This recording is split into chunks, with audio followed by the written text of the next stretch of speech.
Hello, and welcome to the Psychologist's Mind. I'm your host, Dr. Brandon Gamble. I'm an educational psychologist, professor, consultant, and coach. Psychology is a study of how to explain, predict, and modify behavior. However, for those who look at what the ancients in Africa saw, it was the enlivenment and the illumination of the soul. Today, when it comes to psychology, I want to talk about marriage and relationships. So thanks for joining us. And I'm going to start with a couple of quotes. So the first quote says that in order to have a successful marriage, you really need to put in the work and have the right foundation. There's no secret to the perfect marriage. I've been married 27 years to Pauletta. Everybody has their ups and downs. We've had ours. It's hard work, but we made a commitment. A spiritual foundation helps everything. Marriage, work, peace of mind. That's from Denzel Washington. Another quote says, we used to have the whole family over every Saturday or Sunday afternoon for dinner. There's nothing I can really say that was difficult that we ever had to deal with that no one else has. We've been blessed, and we've tried to be a blessing to others. We tried to raise our children to live the same way. That's Tommy Lee Marshall Sr. and his wife Harriet from Jackson, Tennessee. They've been married 70 years. My mom says, I like your father. He still makes me laugh. And my dad says about my mom, your mom is the great lady. She's the greatest. I don't know what I would do without her. That's Art and Carrie Gamble, my parents, who've been married 53 years. And in thinking about that, they're hitting on some of these pieces that I've thought about in the news lately. And last week, Eartha Hopkins, she penned an op-ed for the Griot that challenged the internet's latest star from the manosphere, which I will explain a little bit about more. But her challenge was his poor use of statistics and overall tone towards women. For example, an off-cited stat is that 1 in 4 black women will not marry in their lifetime or die alone. Nonetheless, the 2010 census and interpretations of the data suggested that 70% of black women are unmarried. So this is also highlighted in a book by Diane Stewart called Black Women, Black Love, America's War on African-American Marriage. It may be an important book despite this troubling stat, but researchers Tolson and Marks give a more optimistic view. And earlier this year in an article, they put forward their independent analysis to help remind folks that American Community Surveys data from 2000 to 2009 showed that among black women 35 and older, the percentage that have never been married drops to 25%, meaning that a solid majority, 75% of black women get married before they turn 35. So with or without a college degree, also, more black men than women still earn more than $75,000 a year. And black men are twice as likely to earn more than $250,000, twice as likely than women. So there are eligible earning potential type men out there who can be married, and there are women out there who will be married. So Tolson and Marks also point out that among married black men with a personal income above $100,000, 83% have black wives. And those with college degrees, 85% of those have black wives. So love for black people in marriage in general is not dead, and there are possibilities that abound in the data. And the reason why I'm focusing so much on black families is because sometimes there's myths and ideas about black family life that there's something totally and completely wrong, and that these marriages are not happening and that things are just busted up. Given there are challenges for sure. I know about that person. I'll explain that in just a little bit more, but it's better than sometimes folks make it out to be, especially if they're selling books or other things. But there's things that can change. And I may talk about that in another time, but you'll be able to kind of gather some things from these concepts I'm about to share. So I have about 7 concepts to share with you. And the first one is the expectancy effect. Expectancy effect is the effect of one person's expectation about the behavior of another person on the actual behavior of that person. So expectations play a big deal in our relationships, right? And the effect, right? How effective can I be, right? Efficacy, the ability to produce a desired or intended result. Is my efficacy strong enough, right, to really have me feel that I can do well in a relationship? Sometimes a poor sense of self-efficacy can keep people from ever starting on a relationship path. The next term that I had there was the black manosphere. And particularly, the manosphere in general has to do with websites, internet discussion groups that are concerns with men's interests and rights. But in particular for black men, sometimes there's often an opposition to women's and definitely opposition to feminism. But it's really also an opposition to misandry, right? And misandry is the dislike or contempt for or an ingrained prejudice against men, right? The male sex. This ingrained prejudice against men at times keeps people from really engaging in good discussions that could lead to more significant or empowered relationships.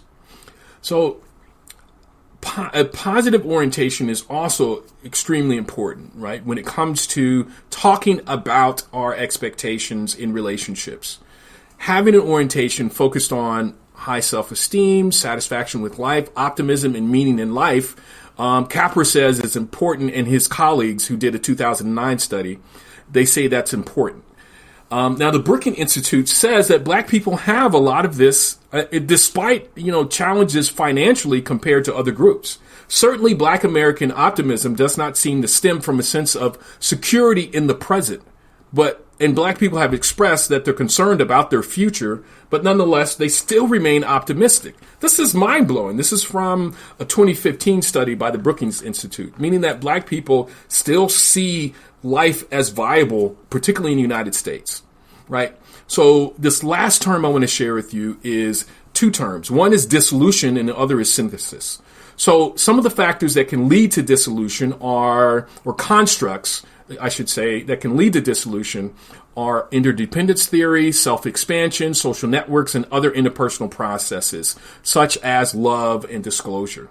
But let me break this down a little bit more. So if I'm becoming more independent, expanding myself without my significant other, differing my social networks completely, and sharing less in intimate conversations, then I'm very likely to break up and have a dissolution of my relationship. However, if I can remain balanced in my consideration, not necessarily a mesh, but remain balanced in my consideration of my partner when it comes to our interdependence. If I could share my self-growth with my significant other without demanding that they be fully involved in everything I do, if I can merge my social networks to some degree and disclose my love and intimate issues, I can achieve synthesis. I can avoid the dissolution and achieve synthesis. I could have a connected and meaningful relationship that will last versus one that is very likely to end. But it's teetering on these things of interdependence, self-expansion, social networks, and interpersonal processes such as love and intimacy.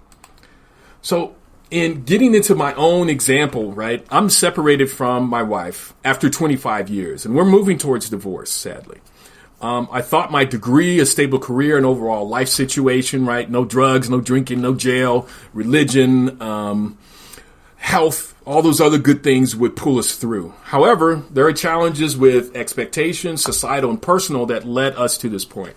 I blame no one and accept responsibility for my part in the challenges, right? I'm not pointing fingers. I'm just saying it is what it is, and we're moving forward. And I'm sure many other people have found themselves in that place. However, I'm not going to passively just roll over to the situation I'm in. I do want to know what's better out there. And so here's some recommendations I want to share with you if you're listening, right? Keep a positive attitude towards your own relationships. The statistics you hear and your expectations for yourself, right? You may hear some negative things about relationships, but keeping that positive attitude as well as a lookout for some indicators that there are possibilities is important. Not just anecdotes, but strong statistical information. Be intentional about what we need and want from relationships as a person, as a couple, and as a family, right? I think it's important also to seek help from supportive and positive family and friends. For example, a couple who has been married 10 years longer than you have, who can encourage you in your premarital relationships and on through after with that relationship. Go to therapy for yourself and see a separate therapist as a couple. And here's some outcomes to expect in therapy. 1, help partners listen and understand the other's point of view. 2, be better communicators. And 3, restore marriages by simply teaching each partner the elements of a good relationship, right? So honing listening skills, right? Communicating better, right? And understanding what makes a good relationship, especially if you did not grow up seeing an element or the elements of a good relationship. The 6th recommendation that I have here is focus on the long-term importance of family and what outcomes you need in order to grow, because really you're growing together. And that's some of what that interdependence I was talking about previously with some of those concepts when it comes to synthesis in a marriage. Finally, be purposeful and clear in all your relationships, especially with people you might be attracted to. So these are some of the major recommendations that are out there, but this is coming from the literature. I'm curious if you've heard this podcast. What do you think are some things that are important to keep people together in long-term relationships? Right. Man, I appreciate you listening thus far. For more content, you could look to drbrandongamble.com. I'm also the Goal Doctor, and we have a podcast that you can find us on Facebook, Spotify, Spreaker, YouTube, and you can also follow me at goaldoctor.net, goaldoctor.net. Our Black History is another podcast that I do with my sister, Terry Gamble.